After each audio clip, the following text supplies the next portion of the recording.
Yo creo que todos los cristianos estarán de acuerdo en que la ética está en crisis actualmente, no solo en el mundo entre los no creyentes, sino también en la iglesia. Los no creyentes toman 1000 direcciones tratando de encontrar la diferencia entre el bien y el mal. Incluso los cristianos bien intencionados están por todos lados cuando se trata de una vida ética y moral. Yo me he encontrado con algunos cristianos que parecen tener muy pocas convicciones morales, y me he encontrado con otros cristianos que parecen tener respuestas simples para cada pregunta ética. Supongo que conforme pasan los años, estoy cada vez más convencido de que una de nuestras más grandes necesidades hoy en día es encontrar una manera de entender cómo las Escrituras aplican a nuestras vidas, cómo debemos pensar, actuar y sentir, una manera de tomar decisiones bíblicas. Esta serie sobre cómo tomar decisiones bíblicas es la primera de nuestro curso sobre la ética cristiana. En esta serie nos enfocaremos en el proceso que la Biblia nos enseña a seguir cuando tomamos decisiones sobre toda clase de cosas en nuestras vidas. Hemos llamado a esta primera lección Ética en la Escritura.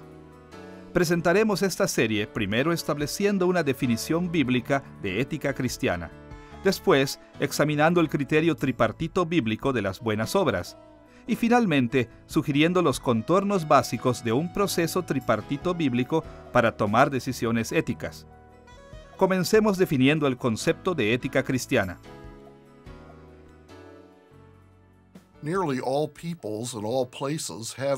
Casi todo el mundo tiene sistemas éticos. Diferentes religiones, culturas, sociedades e individuos tienen diversas formas de determinar lo que es ético y a menudo llegan a conclusiones radicalmente diferentes independientemente de qué conductas e ideas deben transmitirse y cuáles deben prohibirse. El campo de estudio que investiga estos sistemas diferentes y sus conclusiones generalmente se llama ética. En términos generales, la ética es el estudio del bien y el mal moral, el estudio de lo que es bueno y lo que es malo. Esta definición será suficiente como una orientación básica hacia la ética, pero en estas lecciones no estamos tan interesados en un estudio profundo de la ética como lo estamos particularmente en el punto de vista cristiano o bíblico de la ética. Definiremos la ética cristiana como teología, viéndola como un medio para determinar qué personas humanas, hechos y actitudes reciben la bendición de Dios y cuáles no. Para entender la importancia de nuestra perspectiva en la ética cristiana, veremos 3 aspectos de esta definición.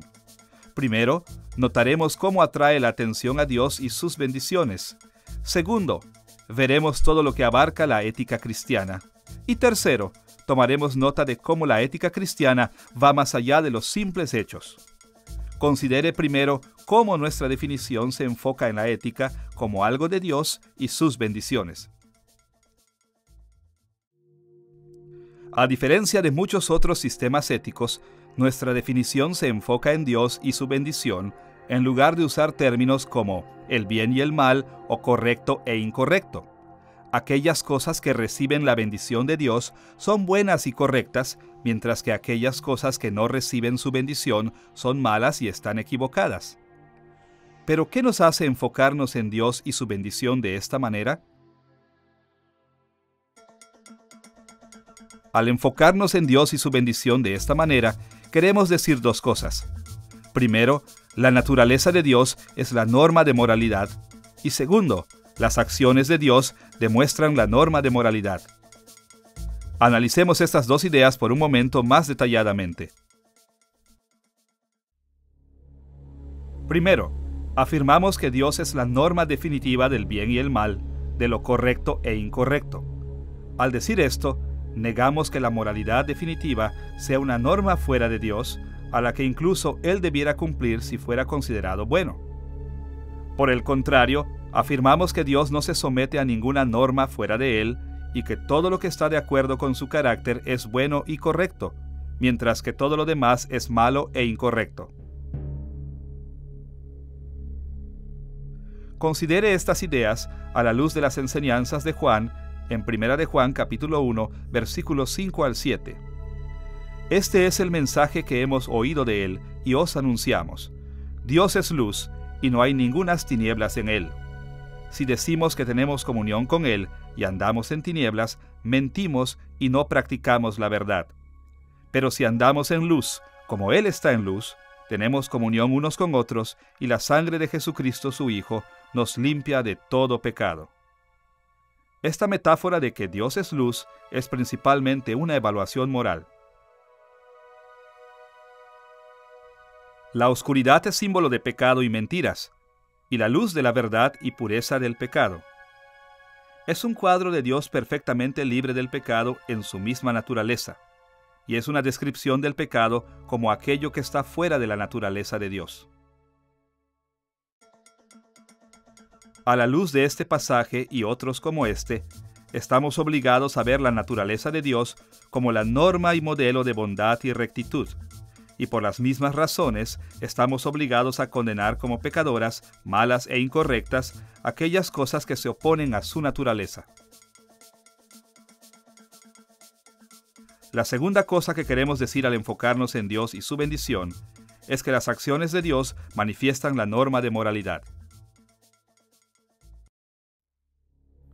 Una de las principales maneras en que Dios muestra su aprobación por lo que es correcto y bueno es dando bendiciones. De la misma manera, Él muestra su aborrecimiento por lo que es incorrecto y malo, restringiendo las bendiciones y derramando maldiciones. Este principio lo vemos en acción innumerables veces a lo largo de la Biblia. Por ejemplo, al explicar las condiciones de su pacto con Israel en Levítico capítulo 26, versículo 3, Dios ofreció derramar enormes bendiciones sobre ellos con la condición de que, si anduviereis en mis decretos y guardareis mis mandamientos y los pusiereis por obra. Pero al principio del versículo 14 del mismo capítulo, los amenazó con terribles maldiciones si ellos no obedecían su palabra. Escuche la manera en que presentó estas maldiciones en Levítico capítulo 26, versículos 14 al 16. Pero si no me oyereis, ni hiciereis todos estos mis mandamientos, y si desdeñareis mis decretos, y vuestra alma menospreciare mis estatutos, no ejecutando todos mis mandamientos, e invalidando mi pacto, yo también haré con vosotros esto: enviaré sobre vosotros terror, extenuación y calentura, que consuman los ojos y atormenten el alma. Las maldiciones en este capítulo corren a lo largo de muchos versículos, cada una más terrible que la anterior. Pero el punto es que Dios amenaza con estas maldiciones a aquellos que se niegan a obedecer sus mandamientos y desprecian su relación del pacto. En ninguna parte de este pasaje Dios proclama que desobedecerlo es perverso, malo o incorrecto. No obstante, esta es la única conclusión a la que podemos llegar, basándonos en su amenaza de los aterradores juicios para aquellos que se vuelven contra Él. Conforme analizamos las Escrituras sobre la manera en que Dios ha revelado las normas de lo que es bueno y malo, encontramos tantas veces que la Biblia advierte lo bueno y lo malo, mostrando las reacciones de Dios en lugar de etiquetar las cosas explícitamente como buenas o malas. Cuando ponemos atención en las bendiciones y maldiciones de Dios, encontramos que el aspecto ético de muchos textos se vuelve más claro. Además de enfocarnos en Dios y sus bendiciones, nuestra definición de ética cristiana resalta la extensión del tema de ética. Cuando usamos el término ética, no es solo una rama de la teología, es un aspecto esencial de toda la teología y toda la vida cristiana. En el pasado, la ética se veía como una subdivisión de la teología que trataba con asuntos morales prácticos. La ética cristiana normalmente se enseñaba como si fuera solo una de tantas disciplinas teológicas. En este modelo pasado, mucha de la teología podía efectuarse con poco o nada de interés en la ética. Como resultado, los maestros de ética normalmente casi no tocaban aspectos de la teología y la vida. Por el contrario, nuestra definición enfatiza que la ética cristiana toca cada aspecto de la vida cristiana. Ética es la teología vista como un medio para determinar lo que es bueno y malo. De una u otra manera, cada aspecto y disciplina teológica trata con las bendiciones de Dios sobre el bien y maldiciones sobre el mal. Cada disciplina de la teología nos obliga a creer ciertos hechos, hacer ciertas cosas y sentir ciertas emociones. Y debido a que es bueno hacer y sentir estas cosas, e incorrecto no hacerlo, toda la teología involucra el estudio de lo correcto y lo incorrecto. Toda la teología involucra la ética. Ahora, más allá de esto, la ética cristiana toca cada área de la vida. La teología en sí no se reduce a una pequeña área de la vida. En el tercer capítulo de mi libro, La doctrina del conocimiento de Dios, defino la teología como la aplicación de la palabra de Dios a todos los aspectos de la vida. En otras palabras, la teología no es el reflejo de Dios y su palabra, más bien es el reflejo que trae consigo su aplicación.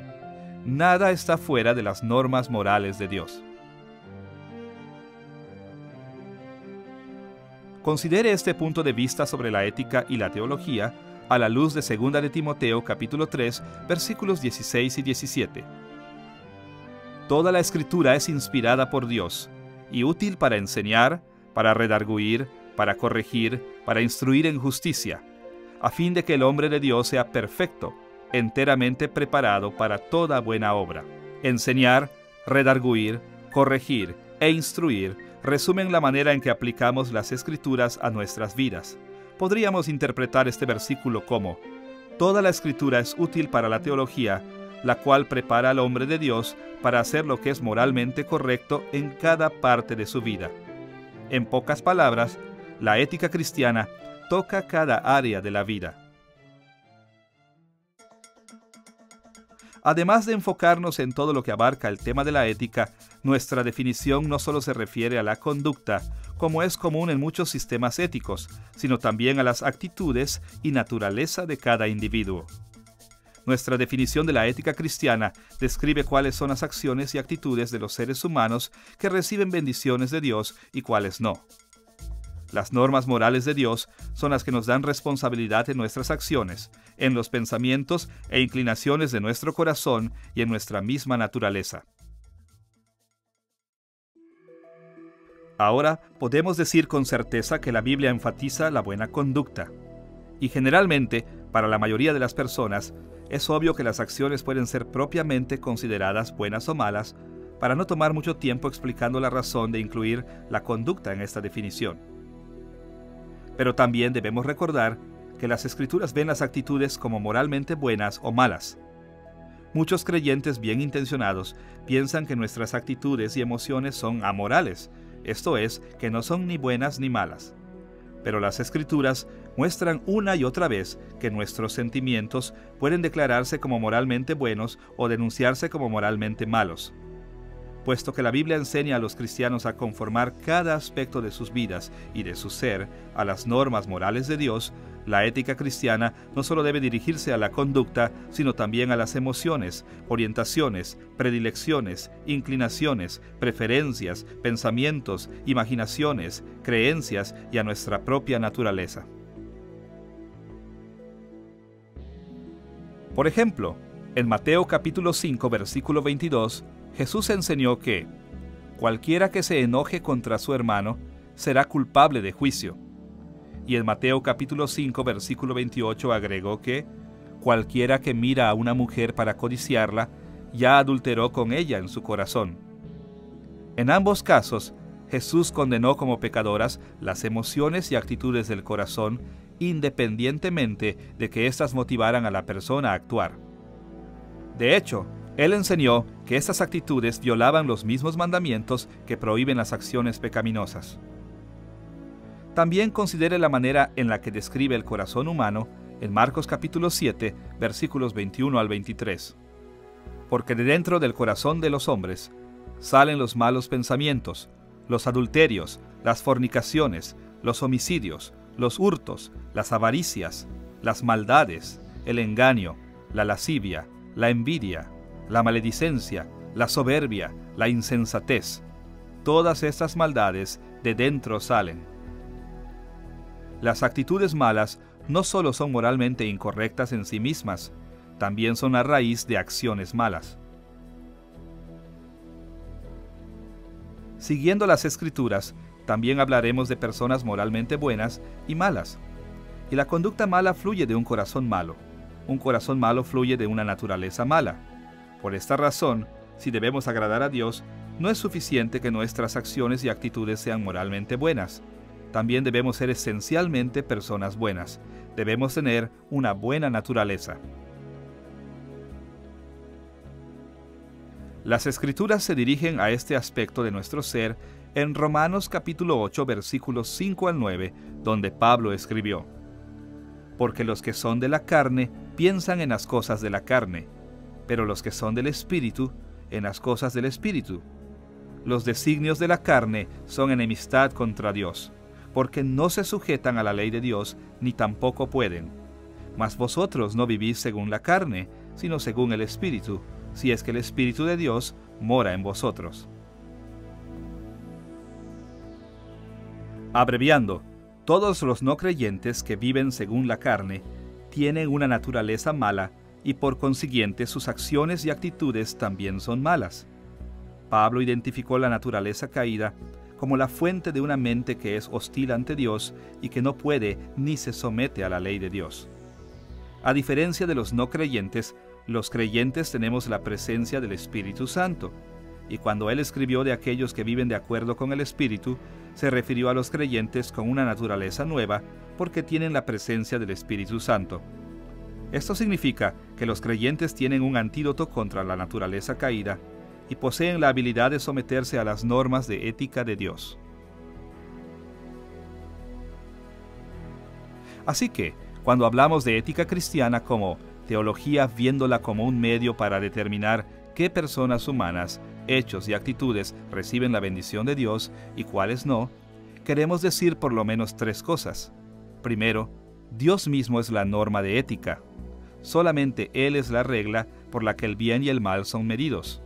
Segundo, toda la teología, incluso toda la vida, tiene dimensiones éticas. Tercero, las normas morales de Dios nos mantienen en responsabilidad de nuestras acciones, pensamientos e inclinaciones de nuestro corazón y en nuestra misma naturaleza. Ahora que hemos definido lo que queremos decir cuando hablamos de ética cristiana, debemos volver nuestra atención al criterio tripartito bíblico de lo que es éticamente bueno. Una manera muy útil de analizar las enseñanzas de la Biblia sobre este tema tan complejo es ver la manera en la que la Confesión de Fe de Westminster define las buenas obras de los no creyentes. Ponga atención al capítulo 16, párrafo 7, donde la Confesión de Fe de Westminster hace algunas distinciones importantes acerca de las buenas obras realizadas por los no creyentes. Las obras hechas por hombres no regenerados puedan ser cosas que Dios ordena y de utilidad tanto para ellos como para otros. Sin embargo, porque proceden de un corazón no purificado por la fe y no son hechas en la manera correcta de acuerdo con la palabra, ni para un fin correcto, la gloria de Dios, por lo tanto son pecaminosas y no pueden agradar a Dios ni hacer a un hombre digno de recibir la gracia de parte de Dios. Desde afuera, vemos aquí que la Confesión de Westminster admite debidamente que hay un sentido en el que los no creyentes hacen las cosas que Dios manda. Más aún, reconoce también que las acciones de los no creyentes pueden producir resultados buenos y beneficiosos para ellos y para otros. En otras palabras, en un sentido, los no creyentes pueden hacer cosas que parecen estar dentro de nuestra definición de una vida ética, acciones como para traer la bendición de Dios. En este tema, las Escrituras están de acuerdo. Por ejemplo, en Mateo capítulo 7, versículos 9 al 11, el Señor habló estas palabras: ¿Qué hombre hay de vosotros que si su hijo le pide pan, le dará una piedra? ¿O si le pide un pescado, le dará una serpiente? Pues si vosotros, siendo malos, sabéis dar buenas dádivas a vuestros hijos, ¿cuánto más vuestro Padre que está en los cielos dará buenas cosas a los que le pidan? Es muy común para las personas en general hacer algunas cosas que son superficialmente buenas, como amar y mantener a sus hijos. De hecho, sería muy difícil encontrar a una persona que nunca haya hecho algo alguna vez que superficialmente se pareciera a las obras que Dios aprueba, o a quien nunca una vez mantuvo una actitud semejante a aquellas que inspiran las bendiciones de Dios. Así que hay un sentido superficial en que incluso los no creyentes pueden hacer las cosas que Dios ordena y beneficiarse de ellas. No obstante, la Confesión de Fe de Westminster acertadamente no permite que este tema permanezca en este punto. Por el contrario, señala que las acciones aparentemente virtuosas que los no creyentes realizan no son lo que parecen ser. Note lo que la confesión dice: estas acciones son pecado. Ellas no pueden agradar a Dios o hacer a alguien digno de la gracia de Dios. Aunque podemos aplaudir a los no creyentes cuando ellos atienden superficialmente a los mandamientos de Dios, debemos recordar que no son verdaderamente honestos. Ellos no son lo suficientemente buenos para agradar a Dios o para ganar la bendición de la salvación. Pero, ¿por qué es esto? ¿Cómo pueden ser pecaminosas las acciones que superficialmente se ajustan a los mandamientos de Dios? Como veremos, la obediencia a los mandamientos de Dios debe de ser con el propósito correcto. En segundo lugar, debe ser conforme a la norma correcta, conforme a la manera prescrita en las Escrituras. Y en tercer lugar, debe ser con la meta correcta en mente, que es glorificar a Dios. En pocas palabras, a menos que una obra sea hecha con el propósito correcto, en conformidad con la norma correcta y para una meta correcta, esta no es una obra que Dios recompensará con bendiciones. En primer lugar, echemos un vistazo más de cerca al propósito correcto. A menos que una obra se haga con el propósito correcto, no es una obra que Dios recompensará con bendiciones. Primero, debe proceder de un corazón que ha sido purificado a través de la fe. Segundo, las acciones deben fluir del amor cristiano.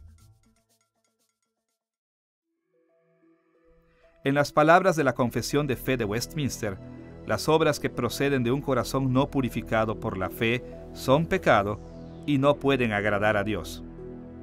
Este criterio del propósito correcto está estrechamente asociado con la forma en que nuestra definición de ética cristiana se enfoca en personas buenas con naturalezas buenas.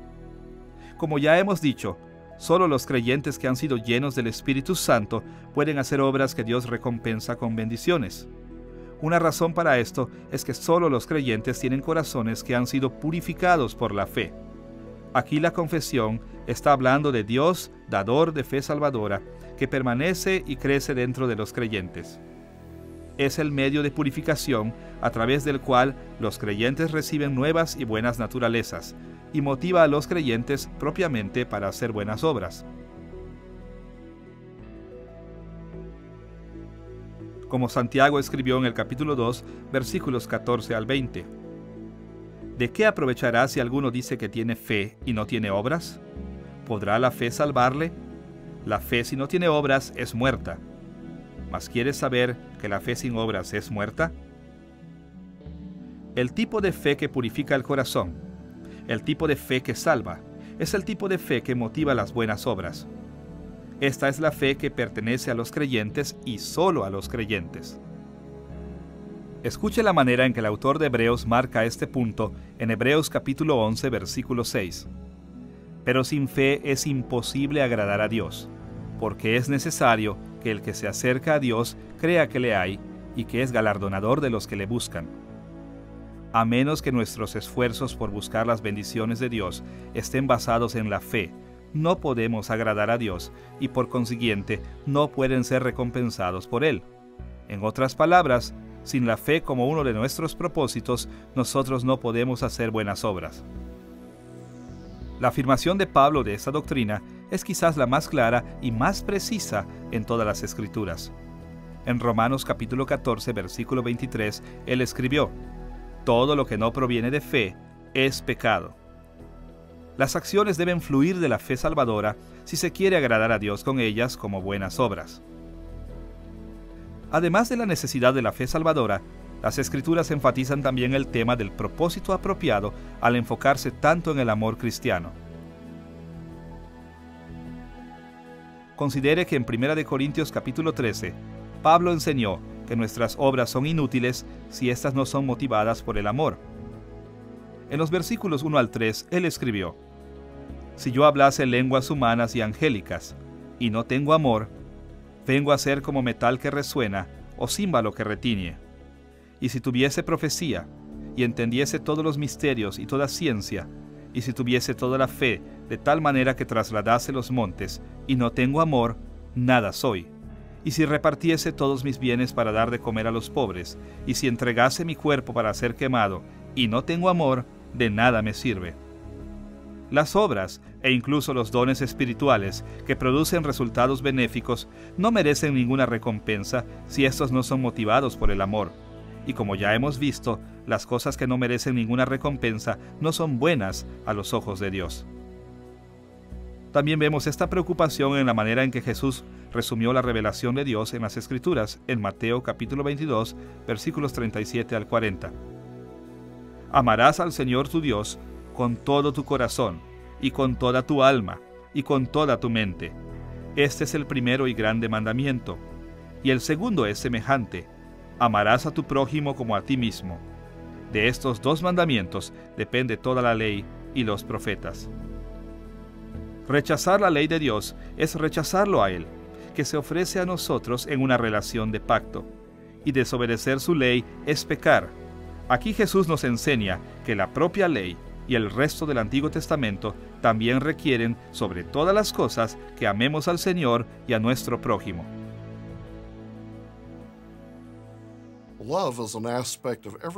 El amor es un aspecto que encontramos en cada ley que Dios nos manda a obedecer. Así que si no actuamos con amor, ninguna obra que hagamos puede estar dentro de su norma. Y lo que hace aún más difícil de cumplir la norma de Dios es que nuestro amor debe ser para Dios y nuestro prójimo. Los no creyentes no aman a Dios. Ellos se oponen a Él. Y como resultado, nunca pueden ser motivados por el amor de Dios. En otras palabras, ellos nunca pueden tener el propósito correcto. Y debido a esto, nunca pueden hacer algo que Dios considere, en un último sentido, ser bueno. Además de señalar que las buenas obras deben fluir de los propósitos correctos, la Confesión de Fe de Westminster también establece que las buenas obras deben satisfacer a la norma correcta. Escuche de nuevo las palabras del capítulo 16, párrafo 7. Las obras hechas por hombres no regenerados puedan ser cosas que Dios ordena y de utilidad tanto para ellos como para otros. Sin embargo, porque no son hechas en la manera correcta de acuerdo con la palabra, por lo tanto son pecaminosas. Aquí la confesión pone énfasis en que, para que las obras sean buenas, deben hacerse según la norma de la palabra de Dios, es decir, la revelación de Dios.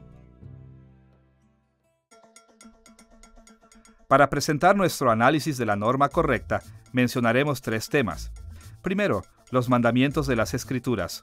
Segundo, todas las Escrituras. Y tercero, revelación general, la creación en sí.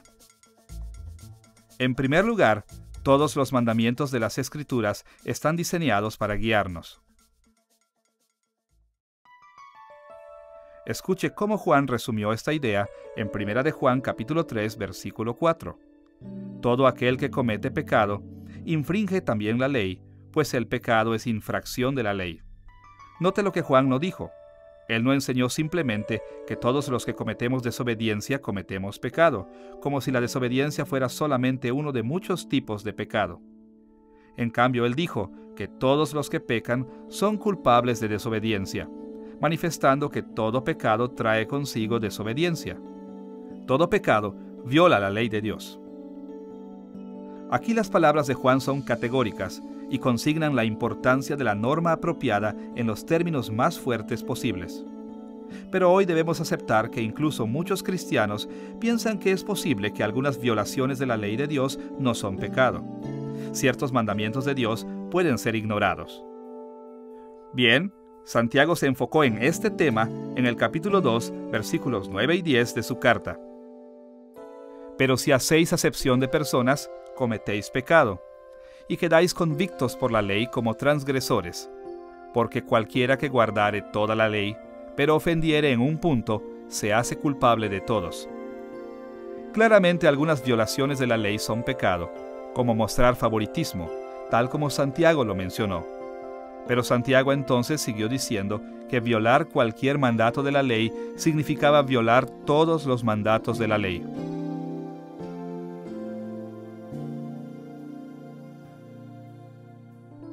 Porque la ley es un todo unificado que refleja el carácter de Dios y su naturaleza, transgredir cualquier parte de ella es en algunos sentidos transgredir toda la ley, y es pecar contra Dios mismo.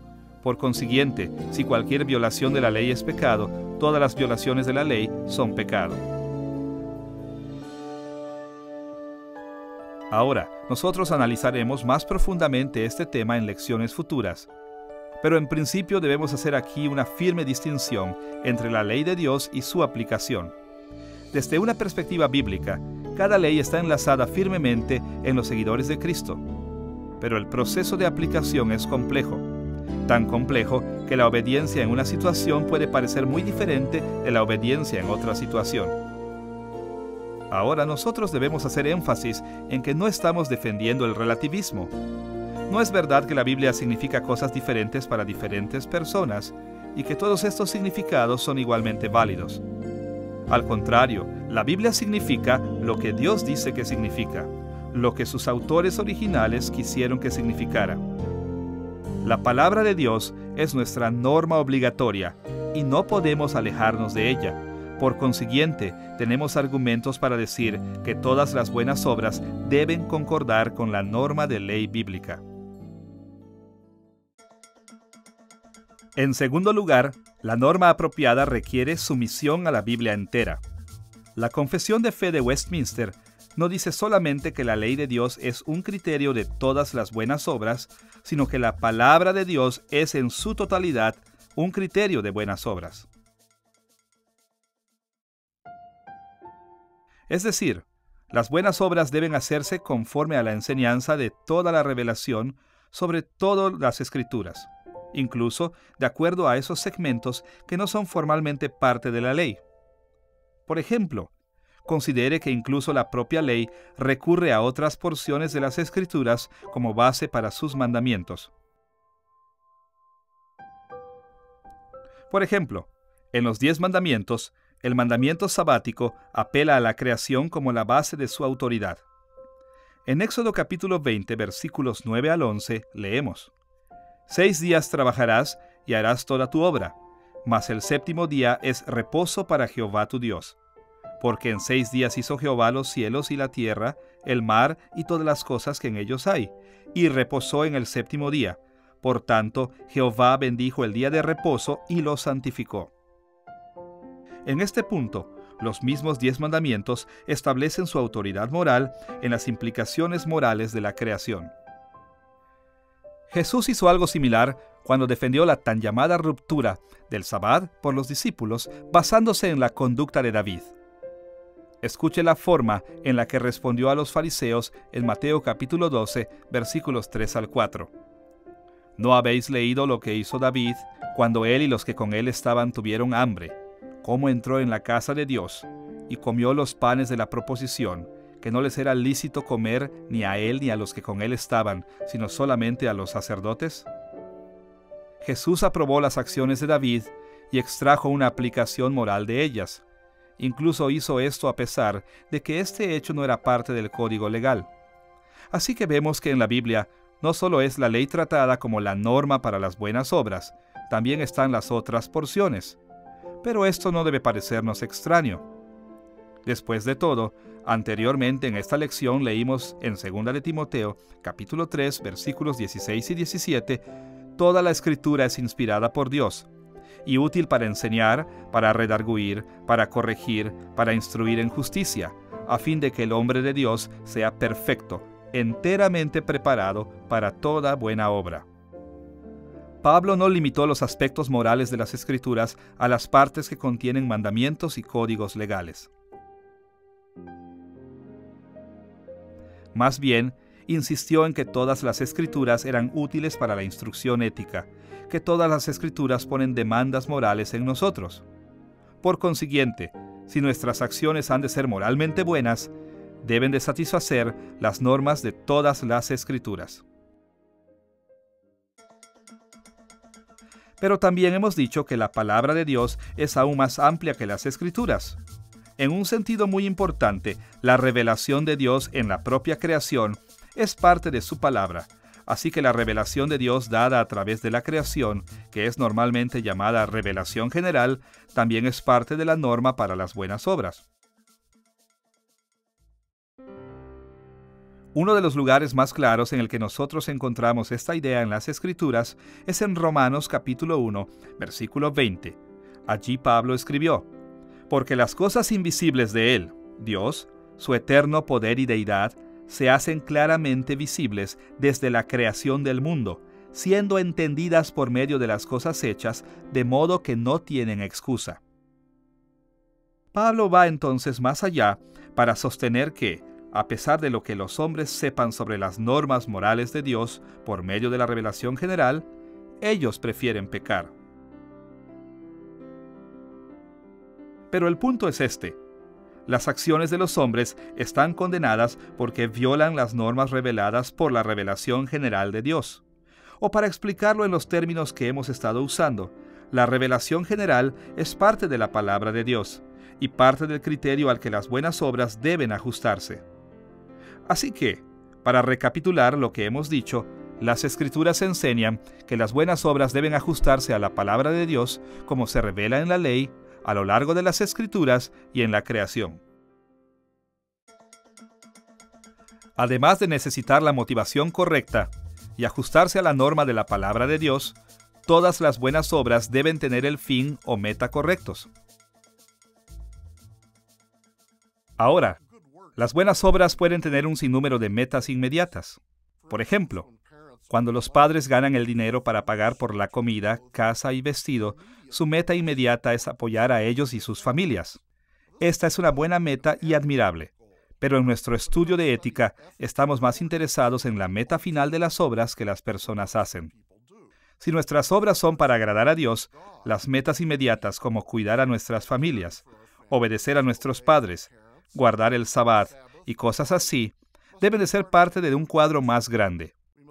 Debemos hacer estas cosas porque, en esencia, nosotros queremos glorificar a Dios viviendo en el modo en el que le agrada. Las Escrituras nos enseñan en muy diferentes formas que la gloria de Dios es una meta central, fundamental en nuestras vidas. Esto es, con ejemplos específicos y en principios generales. Uno de esos ejemplos aparece en las instrucciones de Pablo sobre comer carne vendida en el mercado. Pablo dijo que comer y abstenerse podrían ser ambas cosas buenas, siempre y cuando la gloria de Dios fuera respetada. Él escribió estas palabras en 1 Corintios capítulo 10, versículo 31. «Si pues coméis o bebéis, o hacéis otra cosa, hacedlo todo para la gloria de Dios». Pablo entendió que algunas metas inmediatas podrían hacer que fuera bueno comer, mientras que otras metas inmediatas podrían hacer que abstenerse de comer fuera bueno. Su punto era que debe de haber otro principio que anule esas metas inmediatas.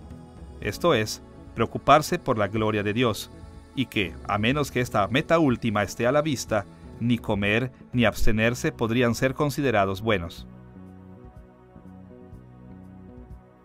Pedro dijo algo similar cuando instruyó a sus lectores acerca del uso de dones espirituales. Escuche sus palabras en 1 de Pedro capítulo 4, versículo 11. Si alguno habla, hable conforme a las palabras de Dios. Si alguno ministra, ministre conforme al poder que Dios da, para que en todo sea Dios glorificado. El punto inmediato de Pedro era que deben hacerse todos los dones y ministerios en la iglesia para la meta final de la gloria de Dios. Pero el principio que Pedro estaba aplicando era que todo en la vida cristiana debe hacerse de tal manera que honre a Dios y le dé gloria. Otras declaraciones en las Escrituras hacen este principio general más explícito. Un lugar en el que vemos esto bastante claro es en Romanos capítulo 11, versículo 36, donde Pablo escribió estas palabras sobre Dios. porque de Él, y por Él, y para Él son todas las cosas. A Él sea la gloria por los siglos. Aquí Pablo expresó gran alegría sobre el hecho de que todo es por Él y para Él. Esto quiere decir, entre otras cosas, que todo debe ser hecho para la obra de Dios y se tendrá su gloria y honra como meta final. Así que Pablo dio énfasis a este punto exclamando: «A Él sea la gloria por los siglos». De hecho, este versículo sugiere que se glorifique a Dios finalmente en todo lo que existe, ya sea creándolo, sosteniéndolo, obedeciéndolo, autorizándolo o recibiéndolo como servicio en su honor. No es extraño entonces que Él apruebe las obras en las que se piensa en darle la gloria y condena las obras que desatienden o se oponen a su gloria. Dios premia y aprueba solo esas obras que tienen su gloria como su meta final. Ahora que hemos establecido una definición bíblica de ética cristiana y hemos examinado el criterio tripartito escrito para las buenas obras, debemos aplicar estas ideas poniendo el proceso triple por el cual los cristianos deben tomar decisiones éticas. A lo largo de estas lecciones examinaremos los pasos prácticos que debemos de seguir al tomar decisiones éticas constantemente. A estas alturas, sin embargo, podemos trazar los contornos básicos del análisis que explicaremos con mayor profundidad en lecciones más adelante. Para presentar nuestro análisis, mencionaremos 3 temas. Primero, 3 tendencias de grupos cristianos diferentes. Segundo, 3 perspectivas para tomar decisiones éticas. Y tercero, la interdependencia de estas perspectivas. Considere primero las tendencias que los diferentes grupos cristianos tienen cuando toman decisiones éticas. Hay muchas maneras diferentes en que los creyentes intentan tomar decisiones éticas en la vida, pero tienden a caer en 3 categorías principales. Algunos dan énfasis a nuestra conciencia cristiana y la guía del Espíritu Santo, insistiendo que las acciones son buenas si éstas están de acuerdo con sus indicadores interiores. Otros dan énfasis a las Escrituras, insistiendo que las acciones son buenas si obedecen los decretos de las Escrituras, pero son malas si no lo hacen. Aún otros dan énfasis al resultado de las acciones e insisten en que las acciones son buenas si producen consecuencias buenas, pero son malas si producen consecuencias malas. Como hemos visto, la Biblia define las buenas obras como aquellas que se hacen con el propósito correcto, por la norma correcta y para la meta correcta. Y de hecho, estos 3 criterios para las buenas obras corresponden a los énfasis que nosotros acabamos de mencionar. Aquellos que dan énfasis a la conciencia y a la guía del Espíritu Santo están principalmente interesados en el propósito correcto. Podríamos decir que ellos consideran primero el hecho de que las buenas obras solo pueden ser hechas por personas buenas. Al tomar juicios éticos, tienden a hacer preguntas como: ¿cuál es mi actitud? ¿Tengo yo la madurez para tomar la decisión correcta? ¿Tengo yo la capacidad espiritual de aplicar la palabra de Dios a la situación? Después están aquellos que toman decisiones éticas enfocándose en la norma correcta. Estas personas dan énfasis a los decretos de las Escrituras. Cuando se enfrentan con un problema ético, su primera pregunta tiende a ser: ¿qué dice la palabra de Dios? Finalmente, aquellos que piensan principalmente en las consecuencias de sus acciones están primordialmente interesados en la meta correcta. Ellos se enfocan en la propia situación y hacen preguntas como: ¿cuál es el problema? ¿Qué problemas están envueltos? ¿Cuáles serán los resultados de las posibles soluciones a este problema? Estas 3 direcciones generales que adoptan los cristianos al tomar sus decisiones ayudarán a comprender que estas direcciones realmente representan 3 perspectivas esenciales para toda toma de decisiones éticas. A lo largo de estas lecciones, hablaremos de juicios éticos o decisiones de esta manera. El juicio ético involucra la aplicación de la palabra de Dios a una situación por una persona. Esta definición entrelaza muchas cosas que ya hemos dicho. Mencionamos la palabra de Dios porque la revelación divina es la norma por la que nosotros debemos medir todos los juicios. El término situación nos recuerda el problema, la meta y las consecuencias de las soluciones que debemos considerar. Y mencionamos a una persona para enfatizar la importancia de la naturaleza de una persona, propósito y conciencia al determinar cursos correctos de acción. Así que, en efecto, nosotros estamos sugiriendo que solo pueden tomarse decisiones morales cuando las tres direcciones conjuntas se toman adecuadamente en cualquier problema dado. A menudo les parece ilógico a muchos creyentes que pongamos relativamente igual énfasis en estos tres factores. Después de todo, en la mayoría de los círculos conservadores de cristianos, consideramos las Escrituras como nuestra única regla infalible de fe y práctica. En este sentido, nosotros valoramos la enseñanza de las Escrituras sobre cualquier otra consideración que pudiéramos hacer.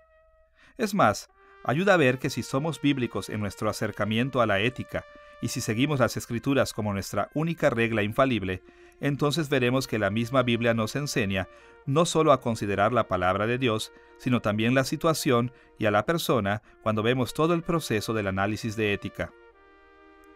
La ética debe de analizarse por lo menos de tres maneras distintas o desde tres diferentes perspectivas. La ética debe de analizarse desde la perspectiva de la palabra de Dios, desde la perspectiva de la situación y desde la perspectiva de la persona. Y bíblicamente, las visiones de todas estas perspectivas son valiosas.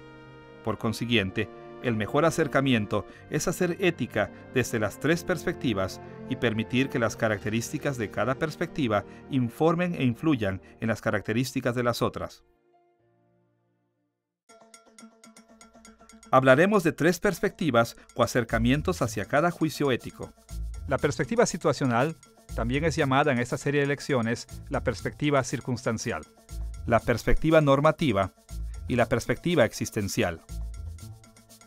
Volveremos a estas perspectivas muchas veces en estas lecciones, pero a estas alturas debemos mirar la idea básica de cada perspectiva.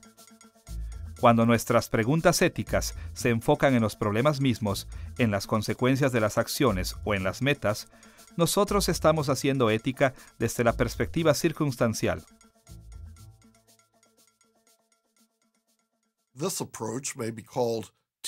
Este acercamiento puede llamarse teleológico, porque se enfoca en el fin o el resultado de las acciones. Acercarse a la ética desde la perspectiva circunstancial involucra notar las relaciones de medios afines en la economía de Dios, haciéndose preguntas como: ¿cuáles son los mejores métodos para lograr los propósitos de Dios?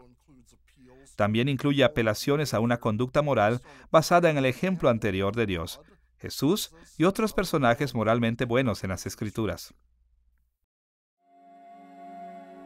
Las Escrituras mismas frecuentemente adoptan esta perspectiva y nos animan a que hagamos lo mismo cuando nos instruyen en temas éticos, apelando a la soberanía de Dios, mando providencial de su creación. Esto es particularmente evidente cuando se refiere a los eventos de redención o al tomar a Dios, Jesús y otros como modelos para nuestra conducta. Por ejemplo, en Romanos capítulo 6, versículos 2 al 4, Pablo defendió que nuestra muerte al pecado y nuestro morir con Cristo tuvo lugar para que un fin específico pudiera lograrse, a saber, que pudiéramos vivir moralmente apartados del pecado. Porque los que hemos muerto al pecado, ¿cómo viviremos aún en él? ¿O no sabéis que hemos sido bautizados en su muerte, de Cristo, a fin de que como Cristo resucitó de los muertos, así también nosotros andemos en vida nueva? Al hacer esto, Él no se enfocó en los mandamientos de Dios o en la influencia del Espíritu Santo en nuestras vidas y conciencias, sino en los hechos de la situación, incluyendo los eventos de redención y los fines para los cuales fuimos salvados. Pablo también cerró el capítulo 6 de Romanos con una perspectiva circunstancial en ética. Él escribió estas palabras en Romanos capítulo 6, versículos 20 al 22. Porque cuando erais esclavos del pecado, erais libres acerca de la justicia. Pero ¿qué fruto teníais de aquellas cosas de las cuales ahora os avergonzáis? Porque el fin de ellas es muerte. Mas ahora que habéis sido libertados del pecado y hechos siervos de Dios, tenéis por vuestro fruto la santificación y como fin la vida eterna. Pablo animó a sus lectores a que vivieran vidas santas, morales y abstenerse de los pecados que ellos cometieron una vez. Pablo sostuvo que viviendo vidas santas, ellos obtendrían vida eterna. Aquí, él también argumentó con base en las consecuencias, pero esta vez se enfocó en el premio que se daría en respuesta a una vida santa. Pedro también presentó argumentos circunstanciales para la conducta moral. Escuche la manera en que razonó en 1 de Pedro, capítulo 2, versículo 21. Cristo padeció por nosotros, dejándonos ejemplo para que sigáis sus pisadas. Aquí Pedro animó a los creyentes a que estuvieran dispuestos a sufrir por causa de la rectitud, y no lo hizo citando las Escrituras o hablando de la guía interior del Espíritu Santo, sino apelando a los hechos de la historia de la redención y específicamente al ejemplo del sufrimiento de Jesús en la cruz. Quizás la perspectiva más intuitiva para los cristianos es lo que llamamos la perspectiva normativa. Normativa se refiere al hecho de que la palabra de Dios es la norma o estándar para la ética. Estamos haciendo ética desde la perspectiva normativa cuando consultamos la Biblia para que nos diga qué hacer. Por ejemplo, al restaurar la adoración correcta a Israel, el rey Josías instruyó a su pueblo para que guardaran la Pascua. En 2 de Reyes, capítulo 23, versículo 21, él les ordenó: «Haced la Pascua a Jehová vuestro Dios, conforme a lo que está escrito en el libro de este pacto». Su explicación no fue la historia de la redención, o el hecho de que su situación los limitara a esta obligación, o que Dios interiormente los orientara a guardar la Pascua, sino que las Escrituras mismas los dirigieron a celebrar este recordatorio. Él se basó en las palabras de la ley que Dios había entregado a su pueblo por medio de Moisés. El apóstol Juan también adoptó la perspectiva normativa cuando apeló al mandamiento de Dios como la base para la creencia y la conducta en 1 de Juan capítulo 3 versículo 23. Y este es su mandamiento: que creamos en el nombre de su Hijo Jesucristo y nos amemos unos a otros. De nuevo, la palabra de Dios era la base para la conducta. Dios ordenó que las personas se comporten y crean de cierta manera, y solo con su autoridad mandó a todas las personas a cumplir esta norma moral. Después de ver las perspectivas circunstancial y normativa, ahora echemos un vistazo a la ética desde la perspectiva de la persona, lo que llamaremos la perspectiva existencial. Cuando nos acercamos a la ética haciendo preguntas que son específicas a las personas involucradas, estamos haciendo ética desde una perspectiva existencial. Al decir existencial, no pretendemos asociar esta perspectiva con la filosofía particular de los existencialistas. Más bien, queremos decir que esta perspectiva ve la ética a través de la lente de la experiencia de la persona individual. La perspectiva existencial se enfoca en la confrontación e interacción de uno mismo con Dios. Cuando nos acercamos a la ética desde esta perspectiva, no degradamos la autoridad de Dios o exaltamos nuestras propias sensibilidades como nuestra norma final de lo que es correcto e incorrecto. Más bien hacemos preguntas como: ¿cómo debo cambiar yo si debo ser santo? Y prestamos atención a influencias como la guía interior del Espíritu Santo y la conciencia santificada personal. Así que vemos entonces que las Escrituras dictan a nuestras conciencias y la guía del Espíritu Santo como un medio válido para determinar lo que es correcto y lo que es malo.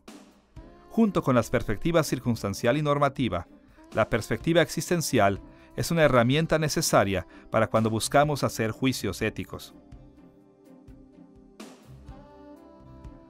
Las Escrituras contienen muchos ejemplos de este análisis de la ética, como en 1 de Juan capítulo 3 versículo 21, en donde el apóstol escribió: «Amados, si nuestro corazón no nos reprende, confianza tenemos en Dios». Su punto era que, como personas redimidas, nuestros corazones están conectados con el carácter de Dios, y si el amor de Dios mora dentro de nosotros, podemos intuir lo que es correcto y lo que está equivocado. Dios se mueve dentro de su pueblo para darles la convicción interior de lo correcto y lo incorrecto. Y cuando reconocemos este aspecto al aplicar la ética, estamos usando la perspectiva existencial. Encontramos el mismo tipo de pensamiento en los escritos de Pablo. Por ejemplo, en Gálatas capítulo 5, Pablo asoció la carne con nuestra naturaleza pecaminosa y listó muchos hechos inmorales que la carne nos motiva a cometer. Él también explicó que el Espíritu Santo trabaja en nosotros para producir cosas moralmente buenas como amor, alegría y paz. En este contexto, explicó que los creyentes pueden realizar acciones buenas obedeciendo la guía interior del Espíritu Santo. Escuche su enseñanza en Gálatas capítulo 5, versículo 16, de acuerdo a la Nueva Versión Internacional. Vivan por el Espíritu y no seguirán los deseos de la naturaleza pecaminosa. Una manera legítima para los creyentes de hacer juicios éticos es considerar el llamado interior del Espíritu. Y cuando hacemos esto, estamos viendo lo correcto e incorrecto desde la perspectiva existencial. En Romanos capítulo 14, versículos 5, 14 y 23, Pablo puso tanto énfasis en la perspectiva existencial que insistió en que violar nuestras conciencias era pecado, aun cuando nuestras conciencias no son perfectas. Cada uno esté plenamente convencido en su propia mente. Yo sé y confío en el Señor Jesús que nada es inmundo en sí mismo, mas para el que piensa que algo es inmundo, para él lo es. Pero el que duda sobre lo que come es condenado, porque no lo hace con fe. Pablo estaba hablando sobre comida sacrificada a los ídolos, y explicando que era bueno para los cristianos comer esta comida siempre y cuando en sus mentes ellos no pensaran en ello como un acto de culto pagano. Pero si sus conciencias no les permitían comer de esta manera, sería pecado para ellos comer esta comida. Es interesante que en el contexto de este capítulo, Pablo defendió que si el tema se viera simplemente desde las perspectivas normativa y circunstancial, la mayoría de los creyentes se inclinarían por comer esta comida. Pero él insistió en que los creyentes también deben considerar el punto de vista de la perspectiva existencial, y que no debieran comer a menos de que ellos pudieran sacar las mismas conclusiones de las tres perspectivas. Ahora que hemos presentado las perspectivas circunstancial, normativa y existencial en la ética, debemos invertir algún tiempo para ver la manera en que estas tres perspectivas actúan recíprocamente y dependen entre sí. Las tres perspectivas diferentes desde las que podemos analizar la ética no son partes separadas. Más bien, cada perspectiva es el todo de la ética vista de un ángulo u otro. Debo admitir que al principio esto puede ser un poco confuso. Después de todo, parecería que algunos de los ejemplos que ya hemos dado en esta lección solo emplean una perspectiva en cierto momento. Pero en realidad, todos nuestros ejemplos involucran las tres perspectivas. Nosotros simplemente hemos escogido ejemplos donde se despliega una perspectiva en la forma más prominente para resaltar las diferencias entre las tres. La verdad del tema es que ninguna perspectiva debe funcionar en la vida aislada de las otras. En primer lugar, considere lo que está implicado en la perspectiva circunstancial. La situación trae consigo todos los hechos pertinentes de las preguntas éticas que estamos considerando, incluso las personas involucradas en el tema y en la palabra de Dios, que es la norma por la que el tema deberá ser evaluado. Si no fuera por las personas, no habría nadie para hacer preguntas éticas, y si no fuera por la revelación de Dios, nada se sabría sobre los hechos en primer lugar. En otras palabras, incluso cuando evaluamos preguntas éticas desde la perspectiva circunstancial, nuestras investigaciones siempre deben incluir consideraciones personales y normativas. Es seguro decir que a menos que nosotros veamos la situación a la luz de la palabra de Dios, y a menos que reconozcamos cómo la situación nos afecta como personas, no hemos entendido la situación debidamente. Esto es cierto también cuando hablamos de la perspectiva normativa. Si no podemos aplicar las palabras de las Escrituras a nuestras situaciones y a nosotros mismos, realmente no hemos entendido las Escrituras. Considera al hombre que dice: yo sé qué quiere decir no robarás, pero no sé cómo aplicarlo a mí o a los fondos que desfalqué de mi patrón. Esta persona ciertamente no tiene un concepto adecuado de las palabras no robarás. Él dice entender los requisitos normativos, pero su fracaso para ser capaz de comprender un contexto circunstancial al que estos aplican, demuestra que en realidad él apenas tiene una pequeña idea de lo que la Biblia nos pide. Y por supuesto, lo mismo puede decirse sobre la perspectiva existencial. No podemos entender debidamente al ser en sí, a menos que lo veamos en el contexto de su situación y lo interpretemos debidamente por la palabra de Dios.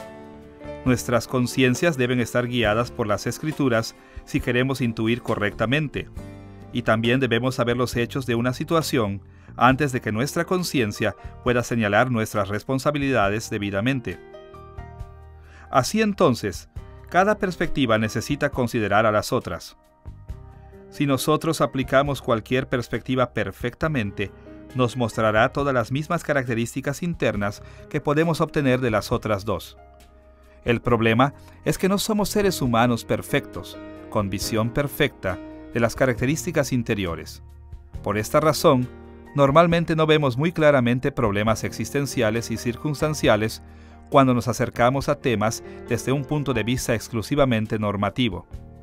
Y normalmente no entendemos bien problemas normativos y existenciales si solo adoptamos la perspectiva circunstancial. Y por supuesto, también es cierto que si solo miramos aspectos existenciales de preguntas éticas, raramente llegaremos a conclusiones correctas con relación a problemas normativos y circunstanciales. Si pudiéramos pensar correctamente sobre la ética, las tres perspectivas siempre darían exactamente las mismas conclusiones y visiones. Pero ya que no somos perfectos, debemos aprovecharnos de las tres perspectivas para tener toda la información posible sobre los asuntos éticos.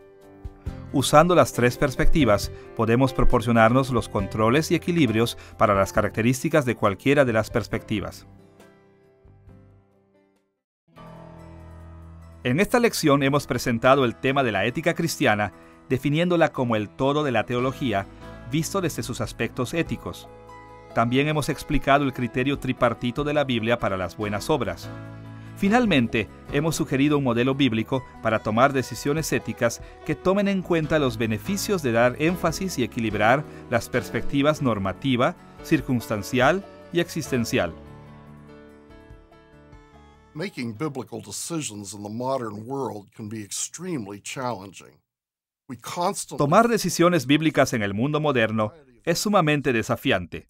Constantemente nos sentimos arrastrados por una variedad de influencias, muchas de las cuales no reconocen la autoridad de Dios y no quieren su bondad. Pero como cristianos, debemos afirmar la bondad de Dios y debemos seguirlo en nuestras decisiones éticas. Y una manera muy útil de hacer esto es el uso de las perspectivas normativa, circunstancial y existencial de la ética. Cuando incorporamos estas perspectivas en nuestro pensamiento, nos preparamos para evaluar situaciones éticas complejas y tomar sabias decisiones bíblicas.